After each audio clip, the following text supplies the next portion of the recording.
and dead even in Virginia. But then there are those other numbers. Unemployment ticked up again, and that brought Mitt Romney to the camp. Today we just got a new number from the unemployment report, and it's another hammer blow to the struggling middle-class families of America. The president had his own thoughts about what was bad for the middle class, the Romney economic plan. Under my opponent's plan, who do you think gets the bill for these $250,000 tax cuts? You do. Back and forth it went, but with a nation now so polarized that only 5% of the electorate is undecided and 11 battleground states could decide the election, today we'll check in with politicians in 4 of them. Virginia Republican Governor Bob McDonnell. And the United States of America needs Virginia to go Romney red this November. Florida Republican Congressman Mario Diaz-Balart and former Democratic governors Ted Strickland of Ohio and Ed Rendell of Pennsylvania.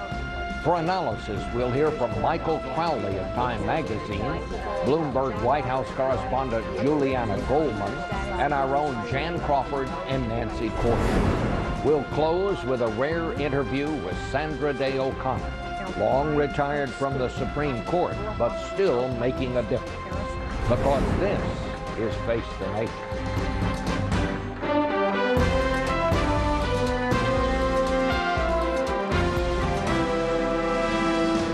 From CBS News in Washington, Face the Nation with Bob Schieffer.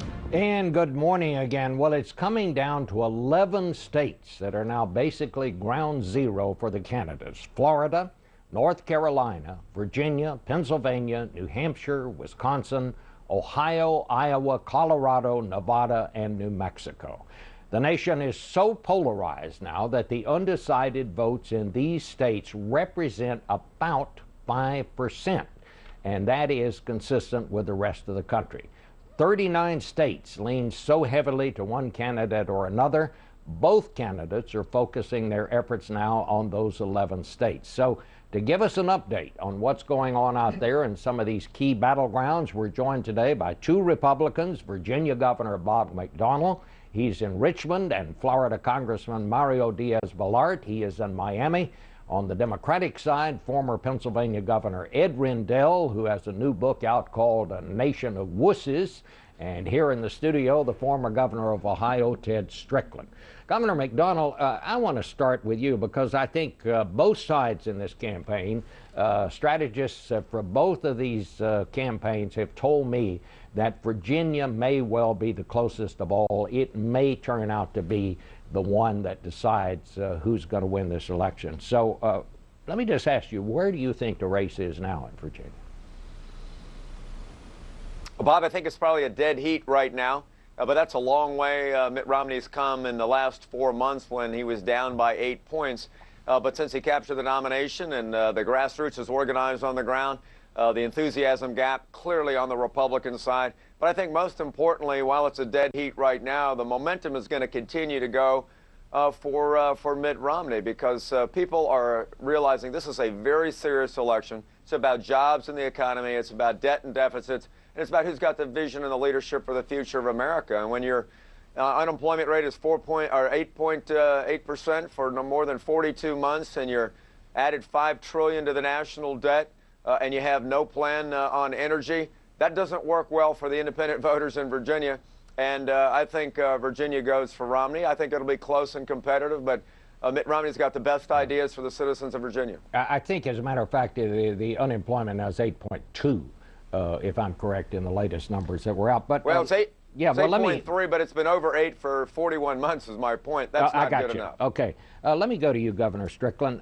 You have been pounding Mitt Romney for not releasing his tax returns, and you have repeated what Senate Majority Leader Harry Reid has been saying, that Mitt Romney may have paid no taxes in some of those years. You know, this morning, Reince Priebus, who's the chairman of the Republican Party, said, I think over on Fox, that Harry Reid is a dirty liar. And I have to say, he has shown no evidence to substantiate that charge. He just says he heard it from somebody. Do you have any proof that that Mitt Romney paid no taxes in some years? No, but Mr. Romney could give us the proof that he has paid taxes consistently. The fact is, Bob, Mitt Romney wants the American people to trust him with the presidency, but he won't trust us with his tax returns. All he has to do is release his tax returns.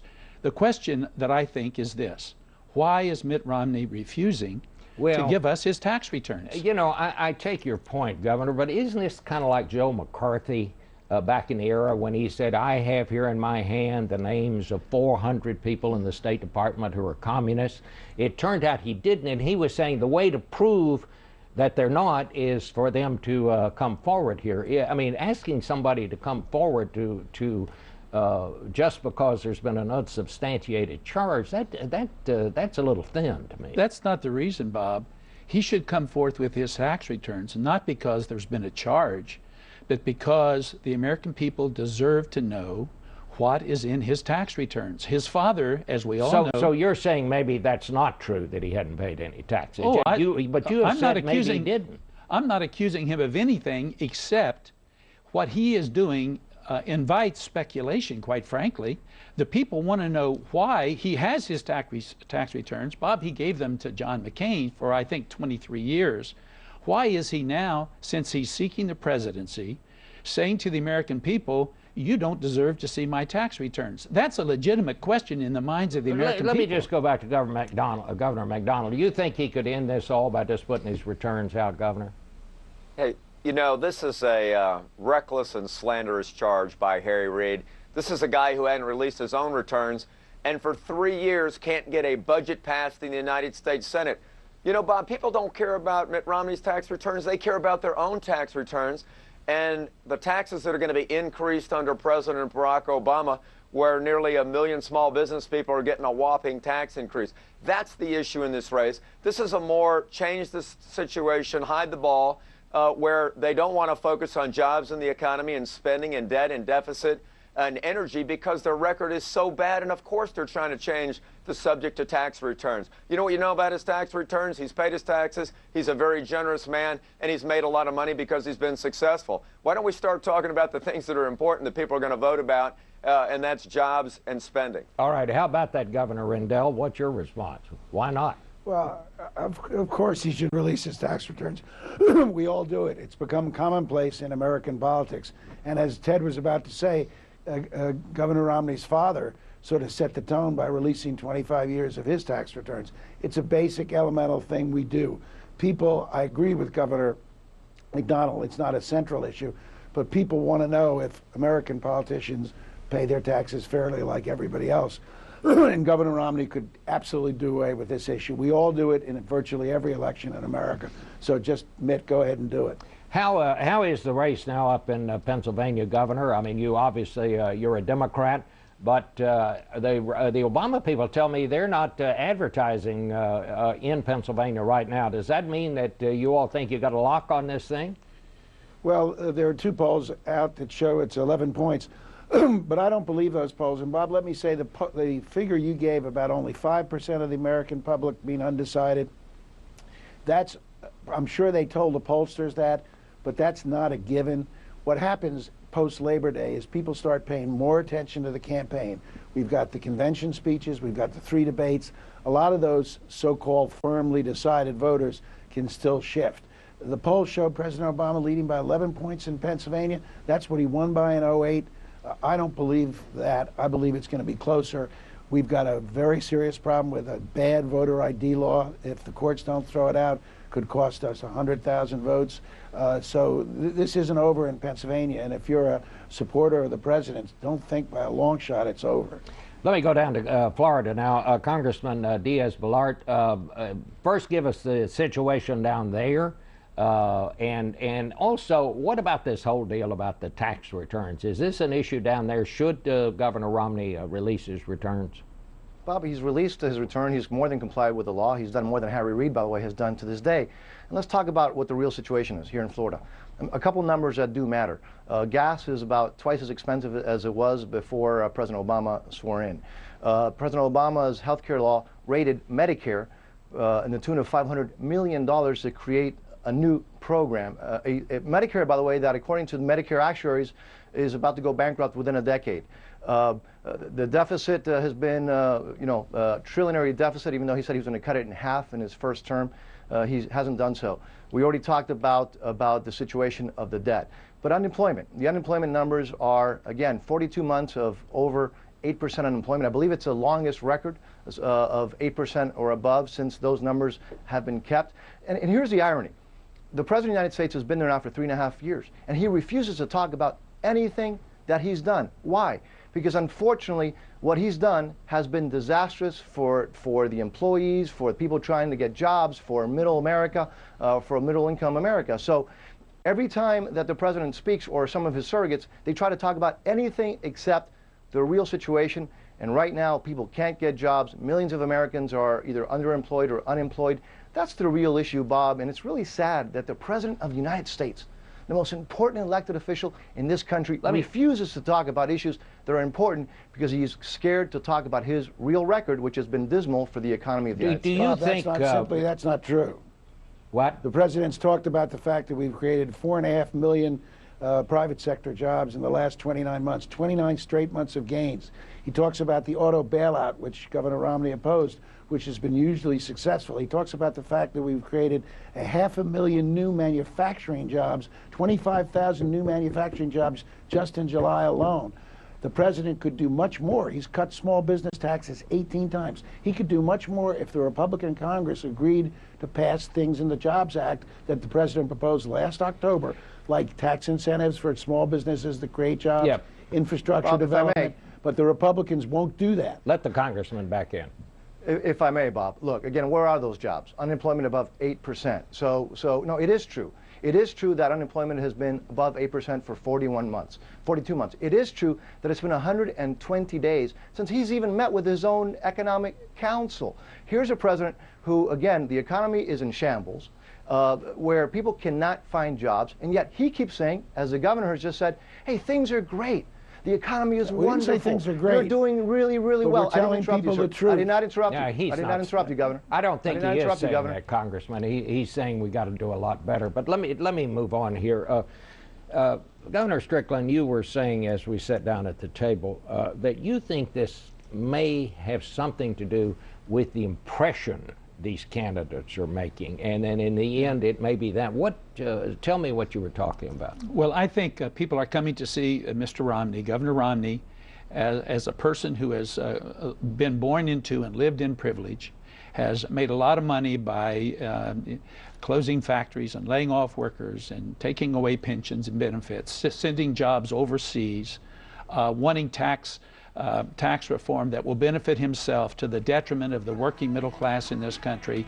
I think they're seeing Mitt Romney as someone who's not on their side, and I think they're increasingly seeing the president as someone who is fighting for them. In Ohio, our unemployment is now 7.2%, lower than the national average.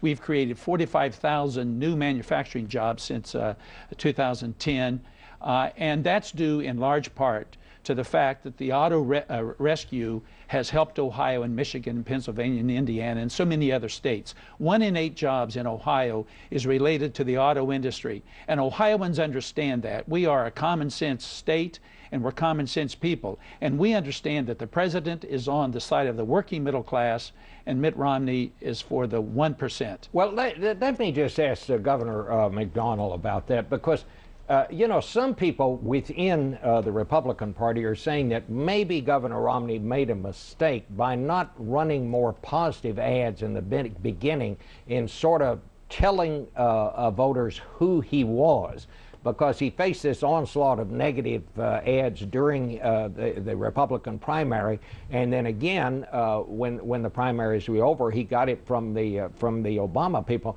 Do you think he should have kind of given people an idea to get to know him better with a series of more positive ads in the beginning? Because there's no question, this month polls show that his positives are going down and his negatives are going up.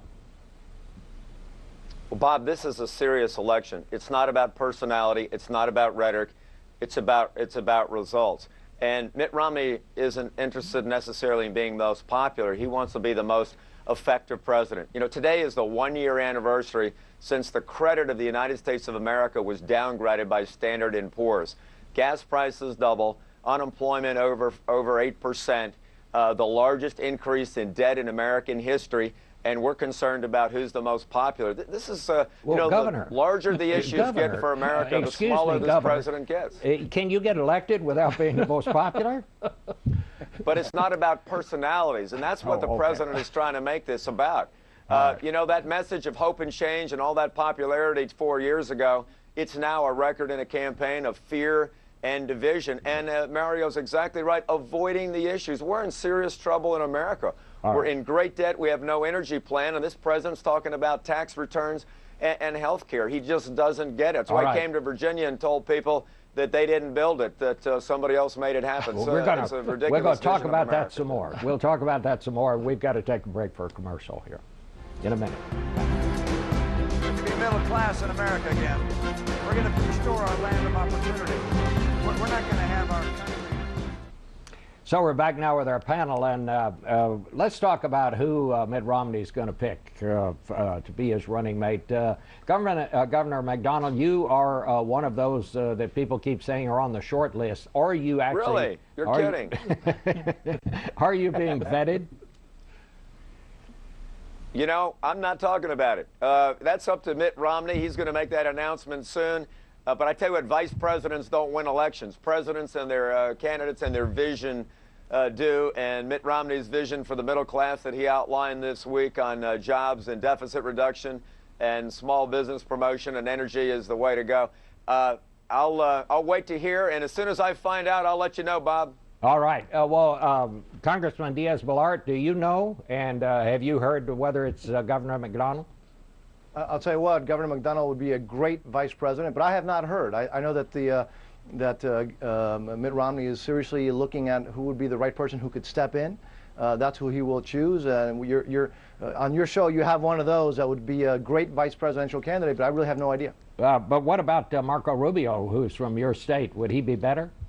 Bob, I'm a little biased. You know, I think Marco Rubio would be a spectacular candidate for vice president. I think he would energize the country. I think he has a great story. He's bright. He's articulate.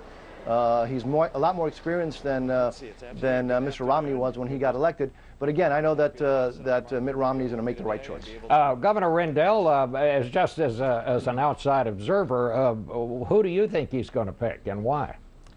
Well, I just want to go on record. I'm for Michelle Bachmann for vice president. I want everyone to be clear about that. I don't know, but I do think Governor Romney's chosen the right criteria, as Bob said. He's going to pick someone who he believes is ready to be president. Governor McDonnell would fit that bill, so would Senator Portman and some of the others that are being talked about. But I think Bob's right. People don't vote for president, although let me say that I believe America has a spectacular vice president who's done just an amazing job, and I think that weighs on President Obama's side. Governor Strickland, of course, Rob Portman, Sure. who just mentioned by Governor Rendell, is a senator from your state. He's a Republican. Would he be a good running mate? Probably. He's a very conservative fella, but he has really good manners, Bob. He's not a bomb thrower. He doesn't use overheated rhetoric. He would probably be a safe choice, but Rob Portman has a couple of things against him. He was George Bush's trade representative, and the outsourcing of jobs and our trade policy is a big deal in Ohio. And he was also the budget director at a time when we were careening toward the conditions that led to this recession. So I think he probably would be one of the better choices that Governor Romney could make, but I'm not sure he will be chosen. I think it's going to be Governor Pawlenty. That's my personal guess for a lot of reasons. Number one, former Governor Pawlenty has a connection to the evangelical community, which I think is important for Mr. Romney. Do you think it would make a difference in your state of Ohio if he picked Rob Portman? Would that mean that he carried Ohio probably? You know, I agree with the others on this show. I think the vice presidential candidate makes little or no difference in the outcome because people are going to be focusing on Barack Obama and Mitt Romney, and they'll choose between those two people. You know, I want to ask you all about just the tenor of this campaign. It seems to me that it is more negative than any campaign I can remember, and I can remember a few. Do you all, I mean, I see that President Obama, the enthusiasm for him is not nearly as high as it was the last time around, but I also see that, that Governor Romney's negatives continue to go up. Do you think that is because of the kind of campaigns we're running now? I mean, because what kind of concerns me, just stepping back and looking at it, we may be destroying the credibility of everybody in politics. What do you think about that, Governor Rendell? Yeah, I think you're dead right, Bob. I think the problem is that one of these two men is going to be president of the United States, and if the campaign continues careening down this track that it's on, that person's going to have a very difficult time trying to lead and bring this country together to face the challenges, and they are going to come on swift and strong, the challenges that the country faces. Hopefully the debates and other things will raise the level of the campaign. I believe we basically have two good men running, and I believe they should say the things that they've done and they're proud of, and the things that they want to do. And hopefully the debates will frame those issues. What about you, Congressman? I agree. I think the campaign has gotten very aggressive. And I think part of that, I mean, you just mentioned that Governor Romney's numbers, his negatives have gone up. They've gone up because of the very, very aggressive negative campaigning from President Obama. And again, unfortunately, we're not hearing a lot from the president as to what he wants to do if he got elected for another 4 years to reverse the cycle that he has taken our country to reverse the over 8% unemployment for 42 months, to reverse the increased deficit and debt, to lower gasoline prices. And what's he going to do when in less than in a decade, when Medicare is bankrupt, part of that because he took $500 billion out of it, what's he going to do to make sure that we have Medicare for future generations? If he starts talking about those things and stops bashing his opponent, I think it would be good not only for the country, but I think actually it would probably help him, because I think right now people are waiting for leadership. They're seeing that, I think, from the governor. All they're seeing from the president is negative, nasty campaigning. Yeah, Governor McDonnell?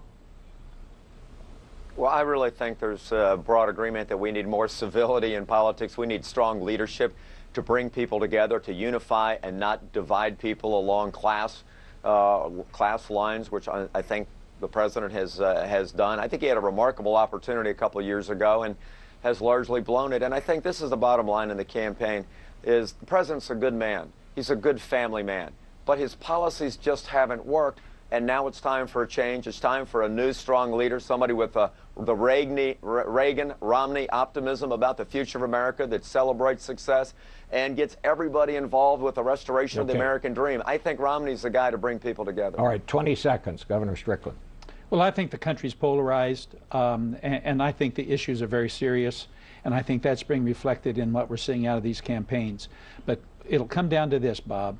Which candidate is viewed as being on the side of the working middle class? And I think that's the president. All right. Well, gentlemen, I want to thank all of you for a very lively and fun and I must say a thoughtful discussion this morning. Thank you all. We'll be back with some my thoughts of my own here in a minute.